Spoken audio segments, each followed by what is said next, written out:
저희들이 이번에 임계록 공부는 전체 임계록 중에서 한 5분의 1 정도 공부하게 될까, 양으로 따지면 아마 그렇습니다.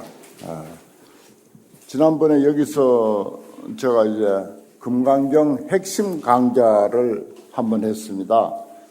근데 이번에는 임계록 핵심 강좌라 이렇게 또 제목을 붙이면은 제일 아주 근사할 것 같습니다. 임계록 핵심 강좌. 그렇게 이제 명칭을 정해놓고 보니까 맞는 것 같아요. 짧은 시간이다 보니까 일일이 다 하진 못하고 핵심적인 것들만 추려서 짚어나가는 그런 강의가 되겠습니다. 이제 시대가 그렇다 보니까 스님들이나 우리 일반 신도들이나 모두가 불교에 대해서 상당한 수준에 올랐다고 볼 수가 있습니다. 불교에는 이제 경률론 3장 이렇게 이제 이야기를 하죠. 그런데 중국과 한국, 일본 이쪽으로 이제 불교가 전래되면서 선장이라고 하는 것이 하나 더 첨가가 됩니다. 선불교가 달마 스님으로부터 크게 발전하기 시작하면서 3장에 더하여 선장이라고 하는 것이 하나 생깁니다. 경률론 3장의 경양 못지않게 선장도 상당한 양이 있습니다. 그래서 4장이 돼요. 지금은 우리가 3장이 아니라 4장이라고 해야 좋을 정도로 선장을 무시할 수가 없습니다. 특히 근래에는 선불교가 대세잖아요. 그렇습니다. 그래서 이 4장을 우리가 두고 이야기할 때 경에서는 제일 으뜸 가는 경이 무엇일까? 이런 것도 생각할 수가 있습니다. 부처님 경전을 두고 무엇이 이제 으뜸이고 무엇은 이제 그보다 못하다 이런 것을 나누기는 좀 그렇지만은 그래도 이제 중생의 마음에서 그래도 경중에 제일 가는 게 뭐가 있을까? 그건 이제 법화경이라고 흔히 이야기합니다. 경중의 왕은 법화경 이렇게 말합니다. 그러면 선장, 다시 말해서 조사스님들의 어록, 조사스님들께서 부처님 못지않은 그런 깨달음을 다 성취하셨거든요. 정말 그 깨달음에는 깨닫고 나면 누구나 다 같습니다. 같은 경지라고 봐야 됩니다. 그런 그 부처님의 깨달음과 같은 그 깨달음을 성취하신 조사스님들이 많고 그 조사스님들께서 또 당신 나름대로 법을 설하신 내용들이 많습니다. 그것을 이제 우리는 흔히 선장이라고도 하지만 어록이라는 말을 많이 씁니다. 어록. 조사 어록 이렇게 말하죠. 그럼 어록 가운데 왕은 당연히 임계록입니다. 그거 하나만 우리가 이 기회에 알아도 소득이죠. 어록의 왕은 임계록. 임계록과 같은 이런 어록들이 무수히 많습니다. 정말 엄청나게 많아요. 소위 선장에 해당되는 가르침들이 달마스님 사행론이라든지 무슨 영가 증도가라든지 신심명이라든지 육조단격이라든지 전신법요 완능록 등등 얼마나 많은지 헤아릴 수가 없습니다. 그런데 그 많은 조사스님들이 깨달으심을 정의해 놓은 어록 가운데 왕이 이 임계록이라는 것입니다. 그리고 이제 경중의 왕은 법화경이다. 그건 이제 법화경 안에서도 그런 이야기를 하고 있습니다. 물론 화엄경이 뛰어난 경전이면은 틀림없지만은 화엄경은 너무 이제 차원이 높고 양이 많고 어렵다 보니까 감히 쉽게 언급을 못합니다. 그래서 화엄경은 제쳐놓고 하는 이야기죠, 사실은. 그래서 이제 경중의 왕은 법화경이요, 어록 중의 왕은 임재록이다. 그리고 임재록 공부 잘하고 법화경 공부 잘하면 불교 공부 마스터하는 거예요. 끝내는 겁니다. 그거 꼭 기억하셔야 돼요. 그래 우리가 기도를 하든 참선을 하든 뭐 주력을 외우든 사실 이 두 가지 경전 그 가운데 이제 보조로 금강경까지 곁들여서 공부하면은 그 뭐 최고죠. 그건 이제 우리가 불자로서 꼭 알고 넘어가야 할 그런 경전과 어록이다. 이런 말씀을 드리고 싶습니다. 자, 어제는 임재 스님의 공부해온 수행 이력, 행록이라고 하는 것 일부를 공부했고, 그러면서 또 상당법어, 선사 스님들이 당신의 법을 참으로 드날릴 때, 근기에 맞추지 않고 그냥 자기 법을 한껏 드날리는 그런 법으로서의 상당법의 일부를 살펴봤고, 오늘은 이제 시중에 들어가겠는데, 시중도 내가 좀 유의해서 볼만한 것만 좀 체크를 해놨어요. 그것만 짚어가면서 보도록 하겠습니다. 우선 22쪽 넘겨주십시오. 이 시중은 어제도 간단히 말씀드렸지만은 법상에 오르지 않고 이렇게 이제 강의하듯이 경전을 펼쳐놓고 강의하듯이 이렇게 한 법문을 시중 이렇게 말합니다. 그걸 또 다른 표현을 하면 소참법문 이렇게 말해요. 이제 선불교가 뭐 한국을 휩쓸고 있으니까 선불교에 대한 그런 용어라든지 상식이라든지 이런 것들도 우리가 잘 알고 있어야 됩니다. 10-2 생사에 젖지 않는다라고 하는 내용을 살펴보도록 하겠습니다. 여기서 하면 언제든지 임재스님이 이에 말씀하시되, 금시학 불법자, 요즘 불법을 공부하는 사람, 우리 모두입니다. 불법을 공부하는 사람에 있어서 차요, 구, 진정견이 제일 중요한 것, 무엇보다도 요긴하고 중요하고 필요한 것이 무언가 하니 진정견해를 구하는 것이다. 진정견해 꼭 줄 것이에요. 참진자 바를정자, 참되고 바른 견해, 참되고 바른 소견을 구하는 것이 제일 중요한 거다. 이 여러 번 나옵니다. 임재스님 법문에. 그렇죠. 우리가 불교 공부하는데, 불교를 믿는 데 있어서, 바른 신심, 바른 믿음, 또 바른 이해, 바른 실천, 그런 이야기를 많이 합니다. 바른 이해, 바른 믿음, 바른 실천. 참 중요한 거죠. 진정견해라는 게 일찍이 이렇게, 임재스님부터 있어 왔던 이야기입니다. 임재스님 때부터. 진정견해. 참되고 바른 견해를 우리가 갖는 게 제일 중요하다. 사람이 살아가는데도 사람에 대한 바른 견해를 갖는 게 무엇보다 중요합니다. 소견이 잘 들어야 돼요. 특히 우리가 불교 안 믿어도 되는데 이왕 불교를 믿을 바에는 불교에 대한 소견이 발라야 돼요. 소견 잘못 들면은요, 불교 믿지 않는 것보다 못한 경우가 많습니다. 그래서 사실 주의해야 돼요. 아주 조심스럽게 불교를 접해야 됩니다. 불교 만나가지고 소견 잘못 들어서 불교를 만나지 않는 것보다 못한 경우를 많이 보았습니다. 불교뿐만 아니라 다른 종교도 그렇죠. 다른 종교에도 그런 예가 많습니다. 약득 진정견해 하면 만약 진정견해 참되고 바른 소견, 바른 견해, 바른 지혜 이것만을 얻게 된다면 생사불임이다. 생사에 젖지 않는다. 생사에 물들지 않는다. 죽든 살든 죽음과 나하고는 아무 관계가 없어진다. 그래서 거주 자유야. 가고 오는 데 있어서 내가 생활하는데 이런 말이야. 생활하는데 아주 자유자재하다.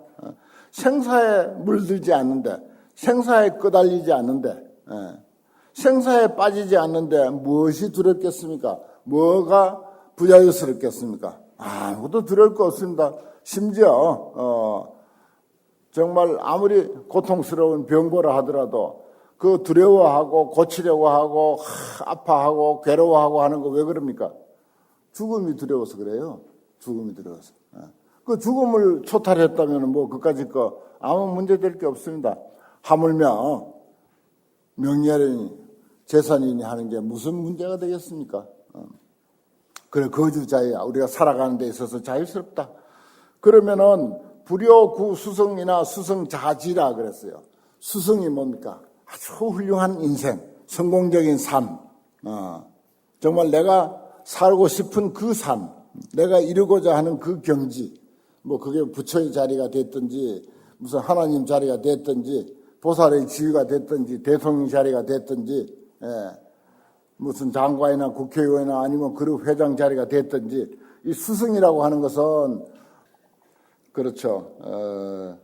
절 문제만 가지고 이야기를 하면은 평생 부전살이 한 스님은 조그마한 죄라도 주지 한번 하는 게 그렇게 소원이야. 그게 수승하는 삶이라. 사람마다 그게 이제 꿈이 다르잖아요. 그런데 정말 진정한 견해, 바른 소견만 들었다면은 내가 바라는 바 어떤 꿈, 그것은 설사 구하지 않는다 하더라도 저절로 이르러 온다. 수승이 자지라. 성공적인 인생은 저절로 내 인데 굴러 들어오게 돼 있다. 이게 이제 뭐 다른 단계를 밟아가면서 내가 이번에는 예를 들어서 뭐 억을 벌고 2억을 벌고 10억을 벌고 100억을 벌고 이런 식으로 하나하나 꿈을 이뤄가는 것이 아니고 이것은 한 번에 완전히 끝내는 거예요. 한 방에 끝내는 거예요.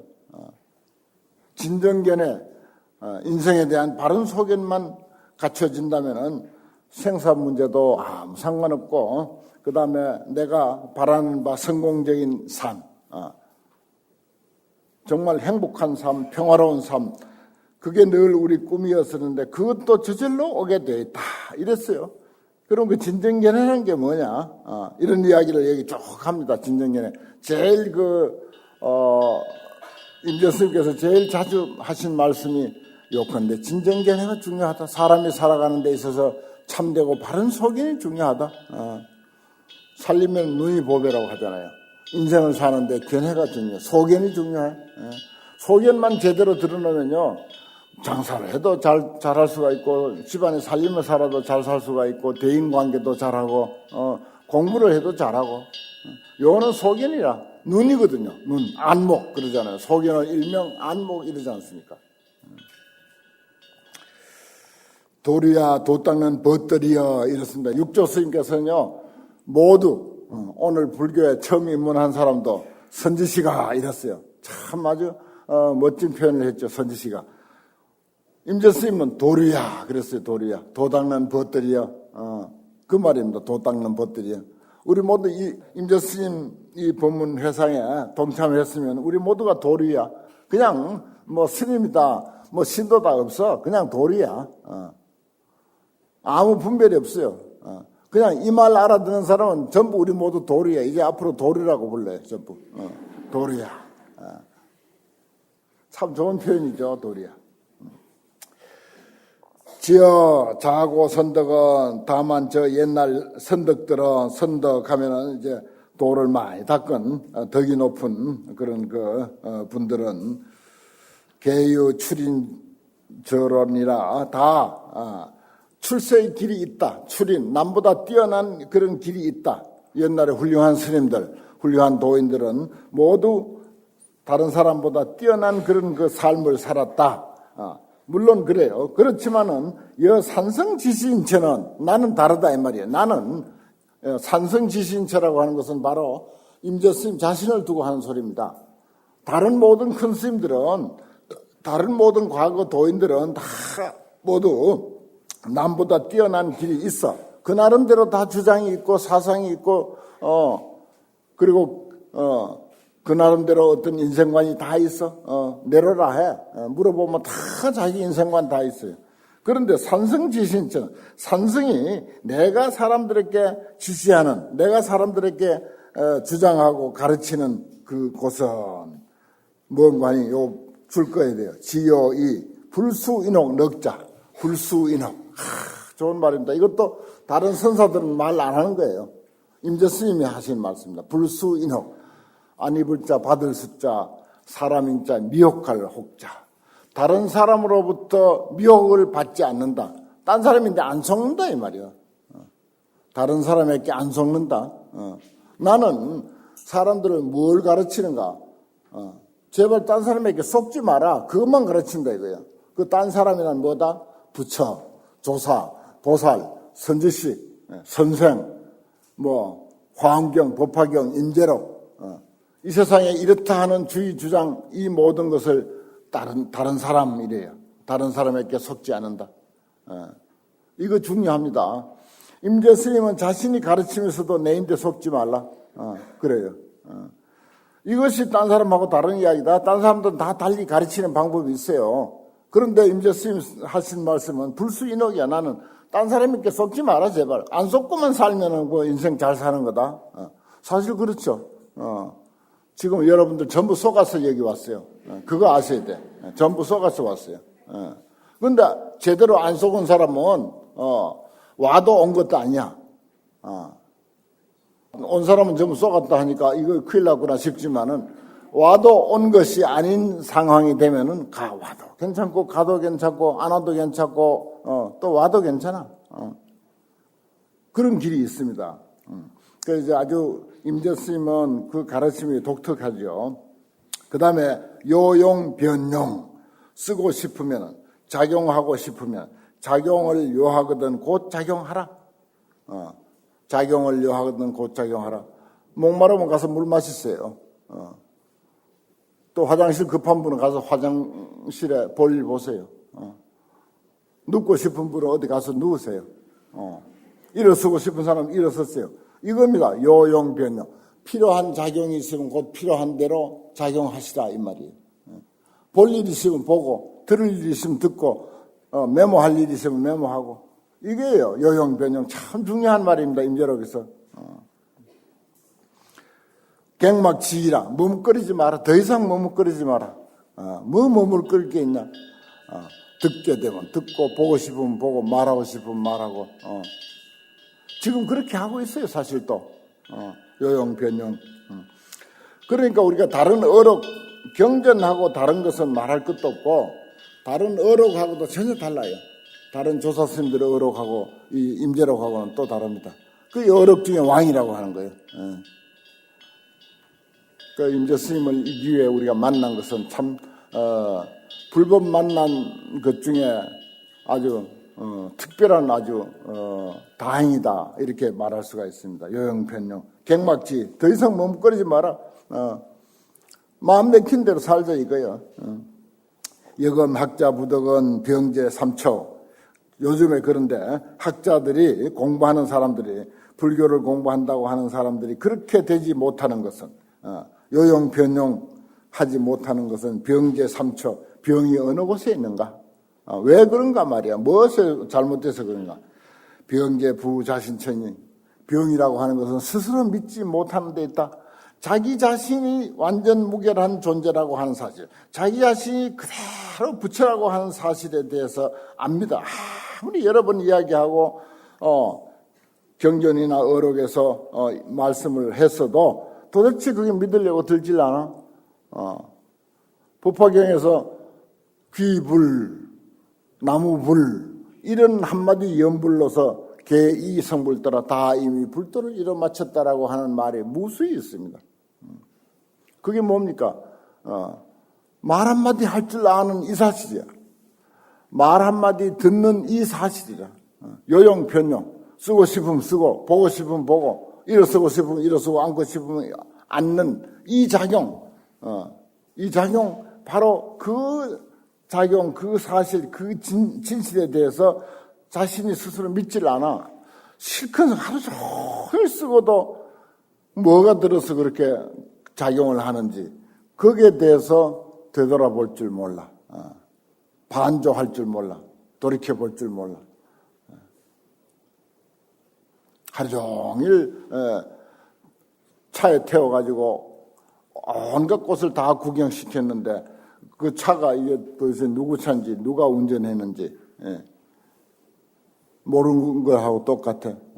우리가 보통 남의 차 탔으면은 차 주인인데 기사인데 인사하고 기분 나쁘지 않도록 비위 마치고 뭐 물도 갖다 주고 그 운전 잘못하면 큰일 나니까 그리고 또 내려서는 아주 식사 대접하잖아요. 점심 다 사주고 뭐 어디 불편한 데 없냐 하고 그러는데 나를 태우고 다니는 그런 진짜 저 기계로 만든 차 운전수에게는 그러는데 나를 운전하고 다니는 그 운전수에게는 한 번도 인사를 안 하네. 아니 누가 운전했는지도 알려고도 안 해 도대체가. 인사는 고사하고 나를 태우고 다니는 진짜 운전수는 누군지도 알려고도 안 해. 알려고 안 하니까 인사할 택이 없지. 뭐 물 한 그릇 떠줄 일도 없고. 이거 큰 문제 아니야. 그 진정한 내 운전수에게 대한 믿음이 없다. 병제 부자신처럼 병이 문제가 바로 스스로를 믿지 않는 곳에 있다. 약이 자신 불급하면 만약에 이 약 그대가 만약 스스로 믿지를 못한다고 할 것 같으면은 뭐라고 즉변망망지하야 곧 부산하게 바빠가지고 여기저기 돌아다니는 거 수은일체 경계라 온갖 경계를 따라서 굴러다녀. 여기 가서 이야기하면 거기에 넘어가고 저기서 저 말 들으면 거기에 또 넘어가고 또 누가 뭐 어디에 왔단다 그러면 또 거기에 혹해가지고 또 거기에 또 넘어가고 이리저리 쫓아다니다 볼일다 보는 거예요.